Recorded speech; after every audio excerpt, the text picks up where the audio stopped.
39 అంటే సంతానం, 49 అంటే సంతోషం. 39 ఆంధ్రప్రదేశ్ తెలంగాణ. కేసీఆర్ గారి ఆధ్వర్యంలో భారీ బహిరంగ సభ పెట్టబోతున్నారు. ఈ 15 నెలల్లో కాంగ్రెస్ పార్టీ విధ్వంసం చేసింది, 6 గ్యారెంట్ల పేరుతో ప్రజల్ని మోసం చేసింది. దానిపై ప్రశ్నిద్దామంటూ కూడా భారీ బహిరంగ సభ పెట్టబోతున్నారు. భారీ బహిరంగ సభ పెట్టిన తర్వాత ప్రజలకు రమ్మని ఆయన అప్పుడు అడుగుతారు, ప్రజలు తెలుస్తుంది. ఆర్థిక విధ్వంసం, సామాజిక విధ్వంసం, రాజకీయ విధ్వంసం చేసిన విధ్వంసకారుల పార్టీ అది. టీడీఎల్పీ స్వాహా, సిఎల్పి స్వాహా. ఎంతమంది ఎమ్మెల్యేలు చేసుకుని తెలియదు. 7 లక్షల కోట్ల రూపాయలు అప్పులు చేసిండు. ఇది ఆర్థిక విధ్వంసం, అది పొలిటికల్ విధ్వంసం. అది తర్వాత సామాజిక విధ్వంసం ఏంది? మనమేం బీసీ బిల్లు తెచ్చి బీసీలకు లోకల్ బాడీ ఎలక్షన్స్లో విద్యా ఉద్యోగ ఉపాధి అవకాశాల్లో చేయమంటే వాళ్ళు ఏం చేసిరు? ఓయ్ నువ్వు ముదిరాజా చేపలు బాబా, నువ్వేందంటే గొర్రెలు అయినట్టు నువ్వు గొర్రెలు కాసుకోపు, నువ్వేంది ఎరకలాంటి నువ్వు పందులు కాసుకోపు. ఇదా దరిద్రుడు చేసింది. చేపలు పట్టిన చేతికి చట్టం ఎట్లా చేయాలనో నేర్పేది కాంగ్రెస్ పార్టీ. ఇలా ఒక చాకలిని మంత్రిని చేసిన చరిత్ర భారతదేశంలో. బసవరాజ్ సారయ్య గారిని మీరు చూస్తే వరంగల్ ఒక బంజారా నాయకుని చేసిన చరిత్ర కాంగ్రెస్ పార్టీది, బలరాం నాయకుని. మీ ముఖానికి, మీ పార్టీకి ఒక దళితున్నన్న ఎప్పుడు మీ ముఖానికి అధ్యక్షుని చేసిన పాపం లేదు. ఎన్ని సంవత్సరాలు ఇప్పుడు? అది ఎన్ని సంవత్సరాలు ఇప్పుడు? 25 ఇయర్స్. ఇక ఏం బీక నీకు? ఇక అయ్యా ప్రెసిడెంటు, జాతీయ ప్రెసిడెంట్ ఆయన, రాష్ట్ర ప్రెసిడెంట్ కూడా వేరేటోళ్ళు లేడు. వాళ్ళ పార్టీ పేరేంది? భారత రాష్ట్ర సమితి. మళ్ళీ తెలంగాణ అస్తిత్వం అంటారు. ఒరే తెలంగాణను వదిలేసిపోయిన రోజు మీరు ఏడవన్నారు. తెలంగాణను ఎందుకు తీసేయండి మీ పార్టీ? అది ఫస్ట్ చెప్పండి జనానికి.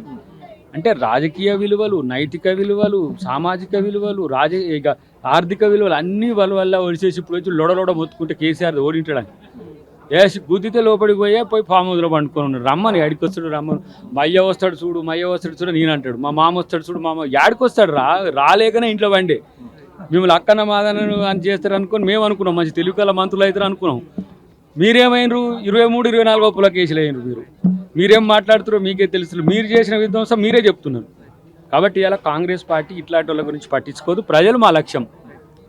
సో కాంగ్రెస్ పార్టీ నాయకులు ఏమో ఇటు హెచ్సియు భూమిని అవసరమైతే హెచ్సియుని తీసేస్తాం, దాన్ని మొత్తం కంప్లీట్ ఎక్కువ పార్టీ చేస్తామని చెప్పేసి కూడా కొంతమంది నాయకులు అంటారు. ఎవరని లేదు, ఒక ప్రతిపాదన సమాజం నుంచి వచ్చింది. ఇక్కడ 2000 తీసుకుంటే 4000 మంచి ప్లేస్లు ఇవ్వండి, ఈ కాంక్రీట్ జంగిల్ ఉంది. కానీ అలాంటి ఏం ఆలోచనలు లేవు. ఈ 400 acres అది ప్రభుత్వానికి సంబంధించింది. ప్రైవేట్ వ్యక్తులకు కట్టబట్టే కుట్రలోనే బీజేపీ, బీఆర్ఎస్ వాళ్ళ పింక్ లోటస్ మీడియా బంధం, పింక్ లోటస్ పార్టీల యొక్క వాయిస్ నేకం చేసింది. నాకు ఎట్లా తెలిసిందని మీరు అనుకోరు. మన అంతా తెలుగు ఛానల్లే కదా. నేనేం చేసిన మొన్న ఇంగ్లీష్ ఛానల్కి పోయినా, మొన్న ఇంకోటి ఇంటర్నేషనల్ ఛానల్కి పోయినా. నాకు తెలియదు అంటే ఇంటర్నేషనల్ ఛానల్ అని. అక్కడ వాళ్ళు కూడా ఇదే చెప్తుండ్రు. ఒరే హెచ్సియు భూములు మీరు ఎందుకు తీసుకున్నా అంటే, ఒరేనైనా మేము హెచ్సియులకు భూములు కాదు, ప్రభుత్వ భూమి అని కోర్టు ఇచ్చింది, దాన్ని మేము TGIICకి ట్రాన్స్ఫర్ చేసినాం. అది రేపు ఏవైతే 1,79,000 కోట్లు లేకపోతే ఇంతకుముందు 24,000 కోట్లు వచ్చిన ఆ ఫ్యాక్టరీలు, కంపెనీలు అవి కూడా రెడ్ కంపెనీస్ కావు. గూగుల్ లాంటి లేకపోతే అమెజాన్ లాంటి ఇట్లాంటి వాటికి అలొకేట్ చేయాలి మేము. ఇప్పుడు సెంట్రల్ యూనివర్సిటీకి 2,300 ఎకరాలు ఇందిరాగాంధీ ఇచ్చింది. 2,300 ఎకరాల్లో బిల్డింగ్లు పోను మొత్తం పర్యావరణమే ఉంటుంది. ఇప్పుడు వాళ్ళని సెంట్రల్ యూనివర్సిటీ కట్టారు కాబట్టి మీరు దాంట్లో ఉండే డీర్లను చంపినరు, నెమలను చంపిరని ఎవరేమన్నారు. ఎందుకంటే అది విద్యా అవసరాల కొరకు. ఇక్కడ కూడా ఉద్యోగ అవసరాలు ఉన్నాయి, అభివృద్ధి సంక్షేమానికి సంబంధించి అది ప్రభుత్వానికి.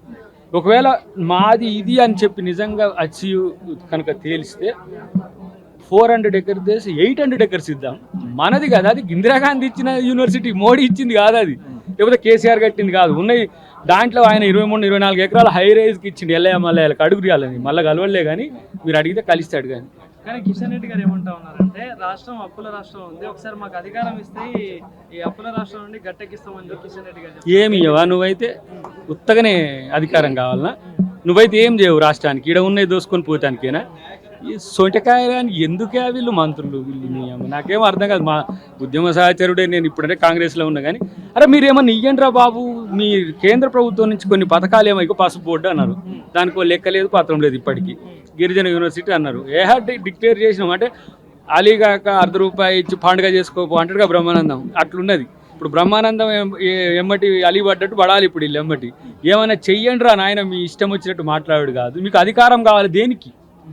సచ్చు సన్నాసులాగా ఇక్కడ ఉండి మాట్లాడతానికి తప్ప మీ ఎంట కూడా ఒక దేశ స్థాయి అంశాలను ప్రస్తావనకు తెచ్చే నాయకులు లేరు. ఇప్పుడు ఈ అంశం ఉన్నది, ఈ పక్కన ఉన్న అంశం ఏంటిది, అది పార్లమెంటరీ డీలిమిటేషన్ ఉన్నది.